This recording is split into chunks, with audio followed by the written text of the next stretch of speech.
L'actualité retrouve ses droits sur Miracle TV+, et c'est un plaisir d'être en votre compagnie ce soir. Mesdames et messieurs, bonsoir. Voici les titres à la une de ce jour. Bishop Ouattara Mohamed Idriss en mission d'impact au cœur de l'Afrique centrale. Le fondateur de l'église Ambassade des Miracles est au Gabon depuis le 19 mars sur invitation de son homologue, l'évêque Mike Steve Joktan. Le point en début de ce journal. En Côte d'Ivoire, police recours. La nouvelle unité de la police nationale compte déjà 100 jours de fonctionnement. Le bilan de son action dans cette édition. Et puis, la planète Terre se réchauffe à une vitesse grand V. Les prévisions sont alarmantes selon les experts du groupe intergouvernemental sur le climat. Bienvenue à tous et merci d'avoir choisi MTV+ pour vous informer. Je vous le disais en titre. Bishop Ouattara Mohamed Idriss, fondateur de l'église Ambassade des Miracles, et le pasteur Talia Ouattara sont en mission au Gabon depuis le 19 mars 2023. Ils sont invités en effet par l'évêque Mike Steve Joktan pour un séminaire spécial placé sur le thème « Explosion de miracles ». Voici le résumé de l'arrivée de la délégation et du premier jour de ce séminaire. Loin de Dieu et son épouse ont été accueillis par son hôte, l'évêque Mike Joktan, pour le culte d'ensemble dans une salle spécialement aménagée pour l'occasion. Suite à des cris de joie et des acclamations, le bishop Ouattara Mohamed Idriss prit la parole. J'aimerais bénir le nom du Seigneur ce soir parce qu'il est grand et il est merveilleux. C'est un Dieu transformateur qui a la capacité de former un os et d'en faire une personne humaine. J'en parle ainsi parce que je crois que dans la forme que Dieu a donnée aux humains, il a dû créer les os bien avant de remplir les os avec la chair. C'est la raison pour laquelle il a sorti une côte, un os de l'homme, et à partir duquel il a façonné la femme. Il est grand et il est puissant et il mérite notre honneur et notre adoration. J'aimerais que vous puissiez m'aider ce soir à donner gloire à celui qui a ridiculisé Lucifer. La session de l'après-midi a connu une adoration particulière avant que le bishop Ouattara ne prenne la parole. Quelle est la place que tu occupes? Christ a saigné de la tête parce qu'il veut te voir à la tête. Il a accepté de prendre une couronne d'épines, souffrir, crier.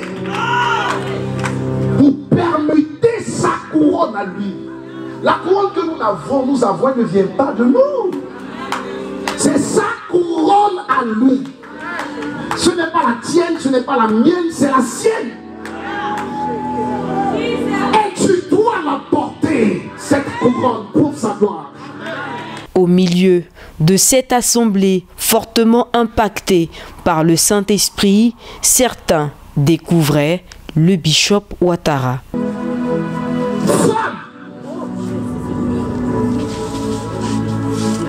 À compter de ce jour, je vais télécharger dans le règne de l'esprit toute couronne qui vous a été volée dans tous les aspects de votre vie. Je proclame restauration, couronne maritale, couronne parentale, couronne financière, couronne en tant que servante. Je libère cette grâce sur vous et je prie au sortir de ce lieu, en 7 jours, que votre vie change radicalement dans une dimension miraculeuse. Des interventions dans tous les domaines. Vous irez plus loin. Recevez cette grâce. Un tout autre sujet à présent et on parle de sécurité en Côte d'Ivoire. Il y a 3 mois, la police nationale ivoirienne lançait une toute nouvelle unité baptisée Police Recours.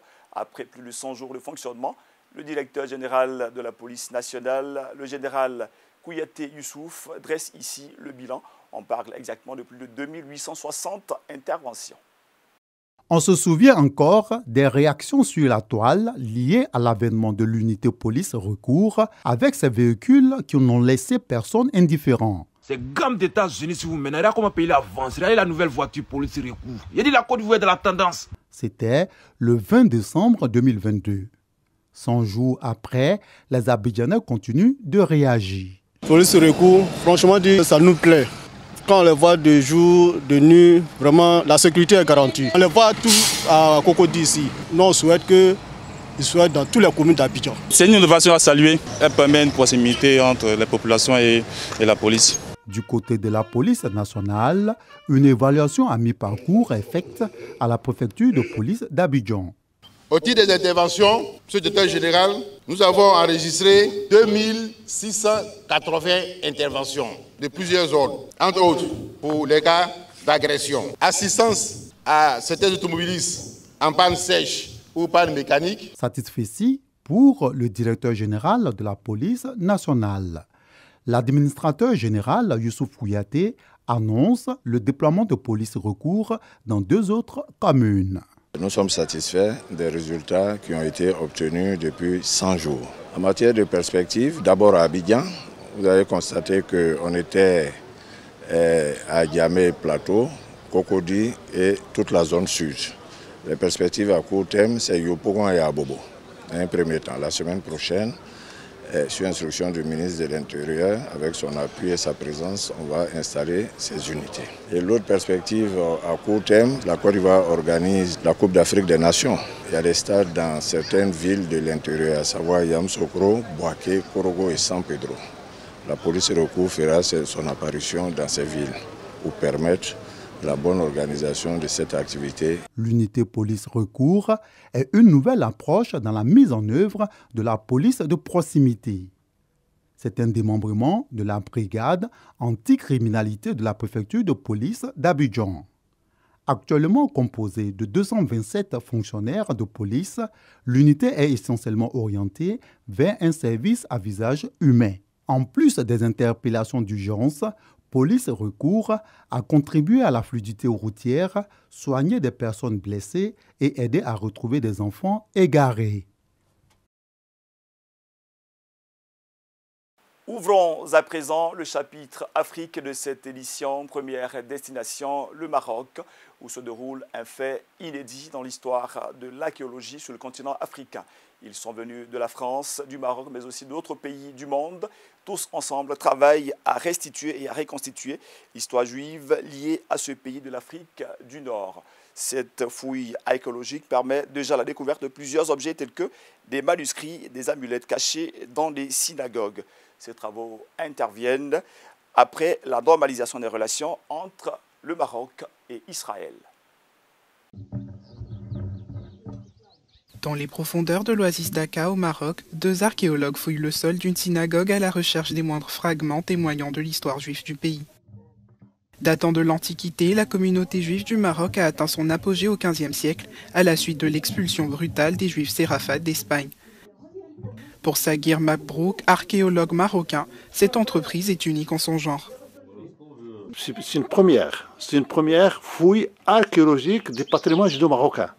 C'est la première fois que l'Institut national de sciences de l'archéologie du patrimoine au Maroc entame une fouille dans le domaine de l'archéologie juive. Saguir Mabrouk fait partie d'une coalition de 6 chercheurs du Maroc, d'Israël et de la France dans le cadre d'un projet visant à faire revivre le patrimoine juif du pays d'Afrique du Nord. L'équipe a pu retrouver une majorité d'objets dont des fragments de manuscrits et d'amulettes. Nous avons fouillé la synagogue d'Aka, où nous avons trouvé des traces de plusieurs phases à l'intérieur. Elle a été rénovée à plusieurs reprises et avant que les gens ne partent d'ici, pendant la grande émigration des années 1960, si nous comprenons bien, ils ont enterré à l'intérieur de la synagogue le livre saint et d'autres choses, ce que nous appelons en hébreu « Geniza ». Ils l'ont donc mis dans la synagogue et l'ont protégé très soigneusement.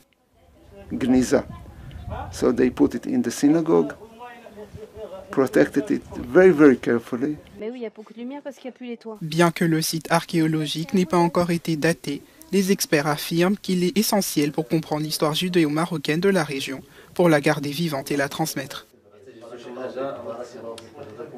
Et ça, c'est très précieux, car c'est une mémoire encore vivante.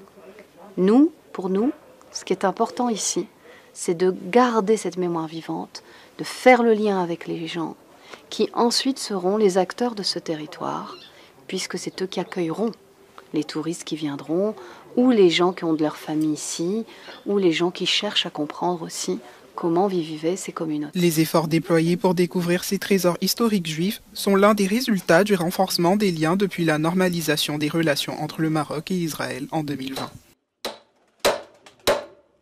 Après le Maroc, prenons la direction du Kenya. Le pays, frappé depuis plusieurs mois par une rare sécheresse, fait l'objet d'une solidarité internationale sous l'égide des Nations Unies à travers une initiative baptisée Grains de l'Ukraine. Plusieurs pays donateurs ont mobilisé des milliers de tonnes de blé pour atténuer la souffrance des Kenyans et des Kenyanes. On parle au total de 5,4 millions de personnes qui sont en situation de détresse. Ce navire ancré dans le port de Mombasa est porteur d'espoir pour le Kenya. Il a à son bord des dizaines de milliers de tonnes de blé destinées à ce pays de la Corne de l'Afrique en proie à la sécheresse. C'est une cargaison du programme humanitaire Grains d'Ukraine du président ukrainien Volodymyr Zelensky. Grâce à cette livraison, dans quelques jours, une femme enceinte de Turkana ou des Tana River aura de la nourriture dans son assiette. Dans quelques jours, cette mère allaitante de Marsabit ou de Mondera aura de la nourriture pour sa famille et du lait pour son bébé. Dans quelques jours, cet enfant de Samburu ou des Kitui dormira l'estomac plein. Ce don permettra d'aider 5,4 millions de Kenyans qui font face à la famine. Depuis novembre 2022, l'initiative a déjà permis de livrer plus de 140 000 tonnes de blé aux pays africains dans le besoin. Elle est financée par plusieurs pays et le programme alimentaire des Nations Unies. Tant que la Russie continuera à bloquer les ports ukrainiens, le monde aura besoin de l'initiative céréalière de la mer Noire. Cette initiative fait baisser les prix des denrées alimentaires au niveau mondial. Elle calme la volatilité des marchés, elle atténue l'insécurité alimentaire mondiale et sauve des vies. Elle doit se poursuivre de manière fiable et durable. Le président russe Vladimir Poutine a promis lundi de livrer l'Afrique en céréales si l'accord sur les exportations ukrainiennes n'était pas reconduit dans 2 mois. Preuve que la rivalité entre l'Occident et la Russie se joue aussi sur le territoire africain. L'actualité internationale à présent, avant de refermer cette édition en France, la motion de censure de l'opposition rejetée par l'Assemblée nationale. Le pouvoir se frotte les mains.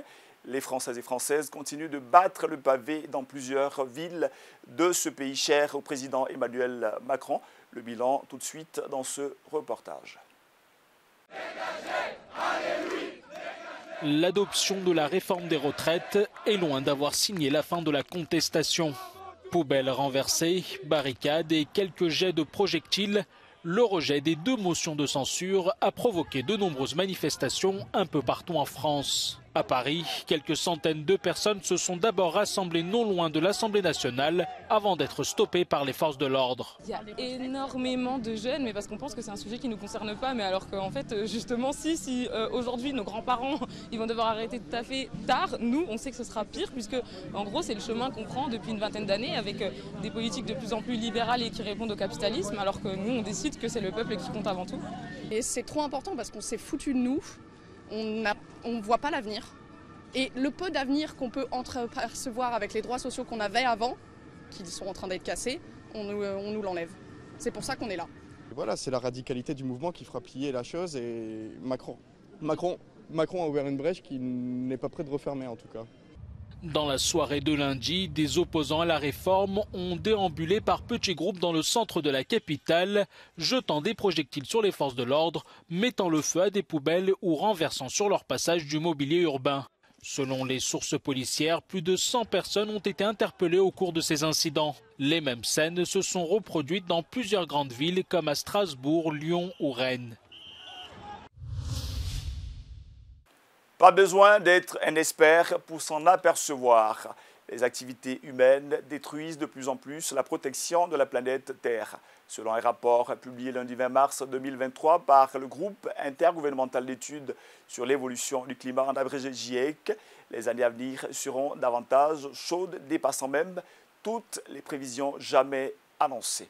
Les conséquences de ces montées de température seront tout simplement désastreuses sur notre planète. Les détails dans ce reportage. Le réchauffement mondial causé par l'activité humaine atteindra 1,5 degré dès 2030-2035, prévient le GIEC. Dans son nouveau rapport de synthèse publié ce lundi, les experts du climat indiquent que les années chaudes d'aujourd'hui seront parmi les plus fraîches dans une génération, et d'ajouter que les effets du changement climatique sont plus graves que ce qui avait été estimé jusqu'à présent. The climate time bomb is ticking. But today's IPCC report is a how-to guide to defuse the climate time bomb. It is a survival guide for humanity.